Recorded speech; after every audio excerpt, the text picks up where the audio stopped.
ही अतिशय ऐतिहासिक योजना जी शासनाने आणली ती अधिकाधिक सक्षमपणे राबवण्याचा आमचा प्रयत्न आहे।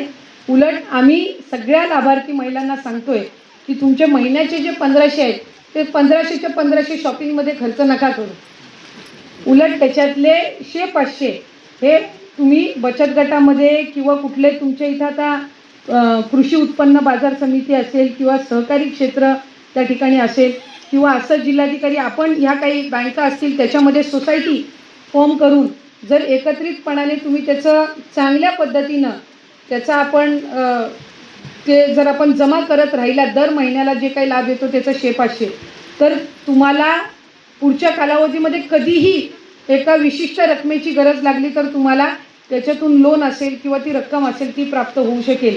नाहीतर आम्ही ज्या ज्या वेळेला लाभ वितरित करतो त्याच्या आधी तर आमच्याकडे शहरातले सगळे व्यापारी येतात की लाडकी बहीणचा लाभ कधी म्हणजे भगिनींपेक्षा लाडक्या बहिणींपेक्षा व्यापारी जास्ती विचारतात की डीबीटी कधी करणार आहे। तर मी 1-2 वेळा व्यापाऱ्यांना विचारलं तुम्ही काय विचारता तुमच्या घरातलं कोण लाभार्थी आहे का, ते म्हणले नाही, ज्या दिवशी डीबीटी झालं त्याच्या दुसऱ्या दिवशी मार्केट जाम गजबजलेलं असतं म्हणून आम्ही विचारतो की बाबा डीबीटी कधी होणार। त्यामुळे सगळे पैसे शॉपिंग किंवा खरेदीमध्ये न घालवता जर त्याच्यातली ठराविक रक्कम तुम्ही साठवून ठेवत चाललात तर तुम्हाला निश्चितपणाने त्याचा पुढच्या कालावधीमध्ये फायदा होऊ शकेल।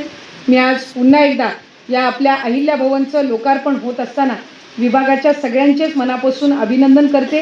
स्थानिक प्रशासन म्हणून जिल्हाधिकारी आपण, आपले पालकमंत्री महोदय, संबंध जिल्हा प्रशासन, लोकप्रतिनिधी या सगळ्यांचेच मनापासून अभिनंदन करून या अहिल्या भवन अंतर्गत येणारी प्रत्येक महिला ही कितीही समस्या घेऊन आलेली का असावी पण जाताना ती हसरा चेहरा घेऊन जावी अशीच मी या निमित्ताने सदिच्छा व्यक्त करते। पुन्हा एकदा आपल्या सर्वांचे आभार मानते। धन्यवाद। जय हिंद, जय महाराष्ट्र। उलट आम्ही सगळ्या लाभार्थी महिलांना सांगतोय की तुमचे महिन्याचे जे 1500 आहेत ते 1500च्या 1500 शॉपिंगमध्ये खर्च नका करू।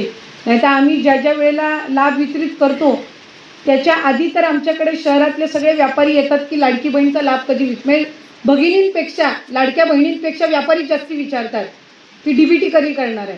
तर मी 1-2 वेळा व्यापाऱ्यांना विचारलं तुम्ही काय विचारता तुमच्या घरातलं कोण लाभार्थी आहे का, ते म्हणले नाही, ज्या दिवशी डीबीटी झालं त्याच्या दुसऱ्या दिवशी मार्केट जाम गजबजलेलं असतं म्हणून आम्ही विचारतो की बाबा डीबीटी कधी होणार।